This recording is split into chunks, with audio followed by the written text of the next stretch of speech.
नमस्कार, आपके साथ मैं हूं तृप्ति विश्वकर्मा और आप देख रहे हैं न्यूज टाइम्स चाईबासा। इस बुलेटिन में आप सभी का स्वागत है। आइए नजर डालते हैं सिंहभूम की खबरों पर। मणिपुर में आदिवासी महिलाओं के साथ हुए हिंसा और अभद्रता के मामले पर कांग्रेस पार्टी लगातार केंद्र सरकार और राज्य सरकार पर हमलावर है। सिंहभूम के सांसद गीता कोड़ा ने केंद्र सरकार पर तीखा प्रहार किया है। कांग्रेस भवन में पत्रकारों से बात करते हुए सांसद गीता कोड़ा ने कहा कि मणिपुर में जिस तरह की हरकत महिलाओं के साथ हुई है उससे पूरा देश शर्मसार है। इस मामले में विदेशों से भी प्रतिक्रियाएं आने लगी है। उन्होंने कहा कि मणिपुर के मुख्यमंत्री के बयान से ऐसा लगता है कि उन्हें सारी बातें पता थी लेकिन वह कोई कार्रवाई नहीं करना चाहते थे। सांसद ने केंद्र सरकार से आग्रह किया कि वह हस्तक्षेप करे और शांति व्यवस्था बहाल करने की पहल की जाए। वहां गृह युद्ध जैसे हालत बने हुए हैं। इंटरनेशनल बॉर्डर होने के कारण वहां ऐसी स्थिति ठीक नहीं है। जिस तरह दो महिलाओं के साथ व्यवहार हुआ, इससे पूरा देश शर्मसार है। सिर्फ देश ही नहीं, अब तो विदेशों से भी कमेंट इस पर आने लगे हैं कि देश क्या कर रहा है। और ऐसे में मैं यही कहना चाहूँगी एक महिला सांसद होने के नाते कि वहाँ की बहनों को, वहाँ के लोगों को न्याय मिले। जिस तरीके से राज्य सरकार चीज़ों को दबा रही है, छुपा रही है, जिस तरीके से वहाँ के मुख्यमंत्री कहते हैं कि इस तरह के और भी कई मामले हैं, तो इसका मतलब ये है कि माननीय मुख्यमंत्री को ये सारी घटनाओं के बारे में जानकारी थी। उसके बावजूद इस घटना को इतने दिनों तक छुपा के रखना, इस पर कोई कार्रवाई नहीं करना, ये उनकी मंशा को साफ झलकाता है कि वो इस पर कोई कार्रवाई नहीं करना चाहते थे। हम लोग ये मांग करते हैं कि केंद्र सरकार तुरंत इस पर हस्तक्षेप करते हुए वहाँ के हालात को काबू करे। जो गृह युद्ध की स्थिति वहाँ उत्पन्न हुई है, उस पर सरकार, केंद्र सरकार, भारतीय जनता पार्टी की सरकार वहाँ पर तुरंत हस्तक्षेप करते हुए वहाँ के लोगों को न्याय दिलाए, शांति बहाल करे, क्योंकि वो काफ़ी संवेदनशील इलाका है। इंटरनेशनल बॉर्डर वहाँ लगते हैं और ऐसे में वहाँ पर इस तरह की घटना, जो गृह युद्ध छिड़ा हुआ है, वहाँ लोग परेशान हैं, त्रस्त हैं। और ऐसे में किसी भी हिंसा के मामले में वहाँ अगर बहनों को इस तरह से घसीटा जाए, बहनों के साथ इस तरह का दुर्व्यवहार किया जाए, तो इसकी हम घोर निंदा करते हैं। कांग्रेस पार्टी घोर सांसद गीता कोड़ा ने कहा कि जब कांग्रेस पार्टी इस मामले को उठाती है तो प्रधानमंत्री कहते हैं कि यह तो राजस्थान और छत्तीसगढ़ में भी हो रहा है। ऐसे में सवाल यह उठता है कि ऐसे मामलों में सरकार क्या कर रही है। सदन में इस मामले को उठाने की कोशिश की जा रही है लेकिन केंद्र सरकार इस पर कोई चर्चा ही नहीं करना चाहती है। इससे साफ पता चलता है कि जहां भाजपा की सरकार है वहां के मामलों को केंद्र सरकार दबाने की कोशिश कर रही है और इस तरह का कदम बहुत ही निंदनीय है। बातों को हम लोग बोल रहे हैं, कांग्रेस पार्टी इसको आवाज़ उठा रही है, तो आदरणीय प्रधानमंत्री जी कहते हैं कि ये तो राजस्थान में भी हो रहा है, छत्तीसगढ़ में भी हो रहा है। तो जहाँ हो रहा है आप वहाँ के लिए क्या कर रहे हैं? हम लोग जब सदन में इस बात को उठाना चाह रहे हैं, पिछले 2 दिनों से हम लोग लगातार सदन में मांग कर रहे हैं कि इस पर चर्चा होनी चाहिए, लेकिन सरकार इस पर कोई चर्चा नहीं करना चाह रही है। हम लोगों ने यही मांग किया कि सर्वप्रथम इस मामले को उठाया जाए, लेकिन सरकार, केंद्र सरकार जिस तरीके से इससे बचना चाह रही है, इससे साफ झलकता है कि केंद्र सरकार, जहां भारतीय जनता पार्टी की सरकार है, वहां के मामलों को दबाना चाह रही है। वहां जो हिंसाएं हो रही है या जिस तरह से महिलाओं के साथ अन्याय हो रहा है, तो उसको दबाना चाह रही है और हम इसकी घोर निंदा करते हैं। पार्टी उन तमाम महिलाओं के साथ खड़ी है, कांग्रेस पार्टी उन महिलाओं के साथ खड़ी है जिनके साथ भी इस तरह का अन्याय हो रहा है। हम सभी उनके साथ खड़े हैं और हम लोग चाहते हैं कि इसकी न्यायिक जांच हो और तुरंत वहाँ के मुख्यमंत्री को इस्तीफा देना चाहिए। अपने पद से नैतिक रूप से उन्हें इस्तीफा तुरंत देना चाहिए। जिला विधिक सेवा प्राधिकार की ओर से एनडीपीएस और पोक्सो कानून को लेकर माधव सभागार में कंसल्टेशन प्रोग्राम का आयोजन किया गया, जिसमें कई तरह की महत्वपूर्ण जानकारियों को साझा किया गया। District level multi stakeholders consultation programme में प्रधान जिला एवं सत्र न्यायाधीश विश्वनाथ शुक्ला और जिला एवं सत्र न्यायाधीश प्रथम ओम प्रकाश द्वारा एनडीपीएस और पोक्सो कानून के विषय में जानकारी दी गई और पूछे गए सवालों के उत्तर दिए गए। घटनाओं की जांच की जिम्मेदारी सीधे पुलिस पदाधिकारियों पर होती है, इसलिए उन्हें हर बारीकी पर ध्यान रखना पड़ता है। प्रधान जिला एवं सत्र न्यायाधीश द्वारा NDPS कानून की बारीकियों के बारे में बताते हुए नमूना संग्रह की प्रक्रिया को बेहतर बनाने पर बल दिया गया। उन्होंने कहा कि इसके अभाव में अभियोजन कमजोर होता है। जिला एवं सत्र न्यायाधीश प्रथम ओम प्रकाश ने पोक्सो कानून 2012 के विभिन्न पहलुओं पर विशेष रूप से प्रकाश डाला। उन्होंने ऐसे मामलों में पुलिस की भूमिका और सपोर्ट पर्सन के कार्य के बारे में विस्तार से जानकारी दी। उन्होंने कहा कि इस बात का विशेष तौर पर ख्याल रखा जाना चाहिए कि पोक्सो से संबंधित मामलों के अनुसंधान के समय पीड़ित के समक्ष पुलिस पदाधिकारी सादा वर्दी में रहें। बालक का बयान दर्ज करते समय या उससे बातचीत करते समय मैत्रीपूर्ण वातावरण में और सादे लिबास में ही रहना चाहिए। और जो इंगित करता है कि ये जो पोस्को एक कितना जो है सेंसिटिव एक्ट है, और आप उसी जितना ये सेंसिटिव एक्ट है उतना हम लोग को भी सेंसिटिव होना चाहिए। इस एक्ट को कभी आप लोग पढ़े होंगे तो इसमें जो है सही माने में जो है स्टेक होल्डर की बात करता है ये हम सभी इंक्लूडिंग जो है ये जुडिशरी, पुलिस, ये मेडिकल, पब्लिक, ये हर फील्ड के हर स्टेक होल्डर को अपनी अपनी रिस्पॉन्सिबिलिटी दिया है। और इसी चीज को हमारे झारखंड हाई कोर्ट ने एक जजमेंट दिया है। ये Mahesh Yadav versus state of Jharkhand 2017 का जजमेंट है। इन्होंने दिल्ली हाई कोर्ट जजमेंट जो पास की है in the case of Virendra versus state of NST, इसको इनेक्स करते हुए हम सबों को सर्कुलेट किया है। ये सब डिपार्टमेंट में है, हम लोग के पास भी है। और इसमें जो हम लोग को जो है तीनों विंग को जो है ये रोल जो है क्या गाइडलाइन है, हम लोग को क्या करना है, ये सब बताया गया है इसमें। ये कॉपी हम आप लोग को ये दे देंगे। इसमें जो है ये पुलिस डिपार्टमेंट का भी है, कोर्ट का भी है और मेडिकल का भी है। मेडिकल से है कोई यहाँ? मेडिकल में भी है कि क्या करना है आपको। एक विक्टिम, पोस्को की विक्टिम अगर आपके पास जाती है तो उसका एग्जाम्पशन कैसे होगा, क्या होगा, किसके सामने होगा, ये पूरी गाइडलाइन है।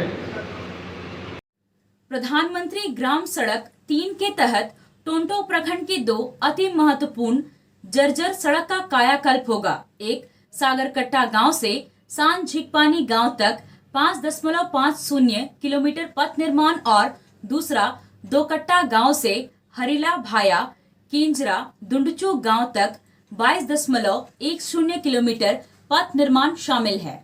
सड़क निर्माण से ग्रामीण काफी उत्साहित हैं। शिलान्यास कार्यक्रम के दौरान इसकी झलक देखने को मिली। दोनों योजनाओं का शिलान्यास आज सिंहभूम सांसद गीता कोड़ा और चाईबासा विधायक दीपक बिरुवा ने संयुक्त रूप से किया। इस मौके पर सांसद गीता कोड़ा ने कहा कि आज का दिन बहुत ही महत्वपूर्ण है। दोनों सड़कों की आधारशिला रखी जा रही है, जहां से हर ग्रामीणों का आवागमन होता है। सड़क खराब होने के कारण एम्बुलेंस अंदर गांव तक नहीं पहुंच पाती है। सड़क सही होने से सही समय पर स्वास्थ्य सेवा मिल पाएगी और बच्चे स्कूल पहुंचेंगे। गीता कोड़ा ने कहा कि सड़क निर्माण कार्य में गांव वालों को काम देना होगा और सरकारी दर से मजदूरी देनी होगी। उन्होंने संवेदक को सड़क निर्माण में गुणवत्ता का विशेष ध्यान रखने का निर्देश दिया। चाईबासा विधायक दीपक बिरुवा ने कहा कि जनप्रतिनिधि जनता की सेवा एवं विकास को कटिबद्ध रहते हैं, लेकिन कुछ कथित नेता विकास कार्यों में बाधक बनते हैं। ऐसे नेताओं को जनता सबक सिखाएगी। आज 2 ऐसी सड़क निर्माण का शिलान्यास किया गया है, जिससे ग्रामीणों को काफी सुविधा होगी। विधायक ने मणिपुर में आदिवासी युवतियों के साथ हुए घटना की निंदा करते हुए कहा कि भाजपा आदिवासी विरोधी पार्टी है। चुनाव पहुंचते ही ऐसी पार्टी सिर्फ वोट के लिए आदिवासियों के पास पहुंचती है। ग्रामीणों ने कहा कि दोनों सड़क बनने से काफी सुविधा होगी। दोनों सड़क निर्माण से टोंटो के दर्जनों गांवों को जोड़ते हुए प्रखंड मुख्यालय तक जुड़ेगी। पश्चिमी सिंहभूम जिला पुलिस ने लूट की घटना को अंजाम देने वाले शातिर अपराधी 30 वर्षीय मोहम्मद मुबारक को गिरफ्तार कर न्यायिक हिरासत में भेज दिया। पश्चिमी सिंहभूम जिला के मजगांव थाना निवासी मोहम्मद मुबारक पर 10 अप्रैल 2023 को चाईबासा शहर के गरीब बस्ती के पास बंधन बैंक ग्रुप के लोन कनेक्शन एजेंट से लूट का मामला दर्ज किया गया था। सदर थाना पुलिस ने इस मामले के 3 आरोपी को पूर्व में गिरफ्तार कर जेल भेज दिया था। गिरफ्तार मोहम्मद मुबारक के पास से एक मोटरसाइकिल बरामद किया गया है। मोहम्मद मुबारक पर डुमरिया, मजगांव, झुमपुरा, रोरुआ, जामदा और जशीपुर थाना में कई मामले दर्ज हैं। चाईबासा शहर के नरसंडा पंचायत भाग 2 के पंचायत समिति सदस्य गीता कुमारी ने सदर प्रखंड प्रमुख कल्पना सुंडी के पति ब्राजील सुंडी पर मनमानी करने का आरोप लगाया है। पंचायत समिति सदस्य ने कहा है कि प्रमुख कल्पना सुंडी के कहने पर योजना का फाइल तैयार की हूँ। फाइल पर प्रमुख के द्वारा हस्ताक्षर किया गया है, बावजूद उनके पति ब्राजील सुंडी योजना कार्य को कार्यान्वित करने को लेकर मनमानी कर रही हैं। प्रखंड कार्यालय में प्रमुख के पति योजना को लेकर अपनी मनमानी चलाते हैं, जिससे पंचायत समिति सदस्य परेशान हैं।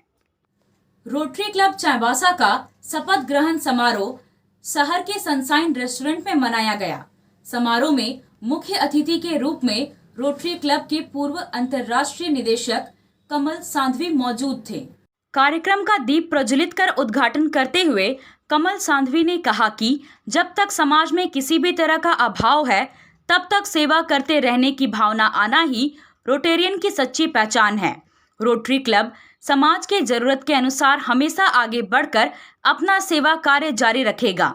उन्होंने कहा कि रोटरी क्लब चाईबासा के सदस्य नंदलाल रुंगटा द्वारा प्रायोजित करने के कारण ही प्रत्येक वर्ष 15 से 20 मरीजों को निःशुल्क पेसमेकर की सुविधा दी जा रही है। कार्यक्रम में बीते सत्र की विवरण निर्वर्तमान सचिव सौरभ प्रसाद ने प्रस्तुत किया। निर्वर्तमान अध्यक्ष रितेश मुंद्रा ने उत्कृष्ट कार्य करने वालों को सम्मानित किया।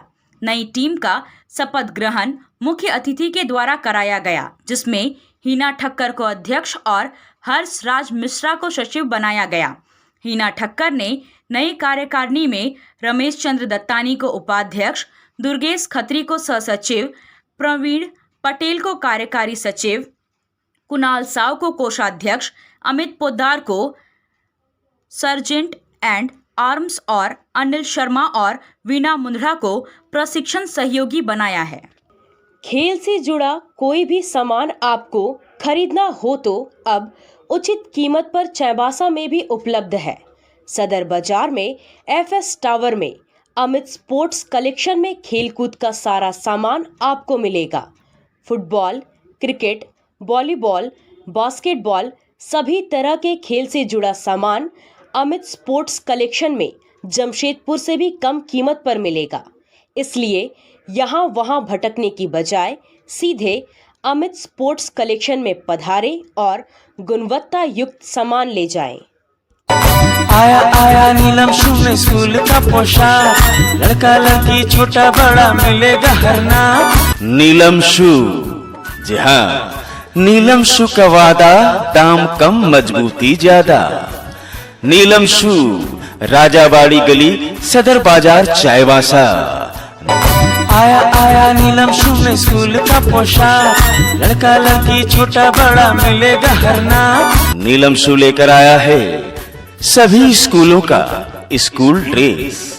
DAV स्कूल, संत जेवियर स्कूल, जिला स्कूल, SPG मिशन, संत विवेका, रुंगटा, स्कॉट स्कूल इत्यादि के school dress, school bag, school जूते, मोजे, स्कूल बेल्ट, टिफिन बॉक्स इत्यादि उत्तम क्वालिटी के किफायती दामों में उपलब्ध है। तो अवश्य पधारें। नीलम शू, राजाबाड़ी गली, सदर बाजार, चाईबासा। जी हाँ, नीलम शू का वादा। कोल्हान के बाबा धाम के नाम से प्रसिद्ध महादेव शाल धाम में तीसरी सोमवारी को जलार्पण के लिए आज से हजारों की संख्या में कांवरियों ने पद यात्रा शुरू की। पश्चिमी सिंहभूम के गोइलकेरा में स्थित महादेव शाल धाम में तीसरी सोमवारी को जलार्पण और पूजा अर्चना के लिए श्रद्धालुओं और कांवरियों की सबसे अधिक भीड़ उमड़ती है। कल तीसरी सोमवारी को यहां जलार्पण के लिए आज हजारों की संख्या में कांवरिया चक्रधरपुर के संजय नदी से जल उठाकर सोनुआ, गोइलकेरा होते हुए महादेव शाल तक पद यात्रा के लिए जा रही है। बच्चों में पढ़ाई के प्रति जागरूकता लाने के उद्देश्य से खुटपानी प्रखंड के चीरू गांव में शिक्षा जागरूकता अभियान के तहत छात्र छात्राओं को पेन, पेंसिल और कॉपी झारखंड प्रदेश पान ताती स्वास्थ्य कल्याण समिति की ओर से दिया गया। समिति के केंद्रीय महासचिव विजय कुमार दास ने कहा कि समाज को आगे बढ़ाना है तो हमें शिक्षित होना होगा, साथ ही बच्चों में पढ़ाई के प्रति जागरूकता लाना होगा। इस मौके पर संयोजक मंडली का गठन किया गया। मणिपुर में महिलाओं के साथ हुए दुर्व्यवहार के विरोध में आदिवासी सिंगल अभियान ने पोस्ट ऑफिस चौक पर मणिपुर के मुख्यमंत्री का पुतला दहन किया। जिला अध्यक्ष चरण चातर के नेतृत्व में संगठन के सदस्यों ने पुतला दहन करते हुए मामले की उच्च स्तरीय जांच कराने की मांग की और दोषियों पर कड़ी कार्रवाई करने की अपील की। संगठन के प्रमंडलीय संयोजक सूबेदार बिरवा ने कहा कि वीडियो के जरिए जो कुछ सामने आया है वह दिल को दहलाने वाला है, पीड़ादायक है और मानवता को शर्मसार करने वाला है। अब तक जारी हिंसा के लिए राज्य सरकार ही दोषी है, इसलिए मणिपुर सरकार को अविलंब बर्खास्त करते हुए राष्ट्रपति शासन लागू कर दिया जाना चाहिए।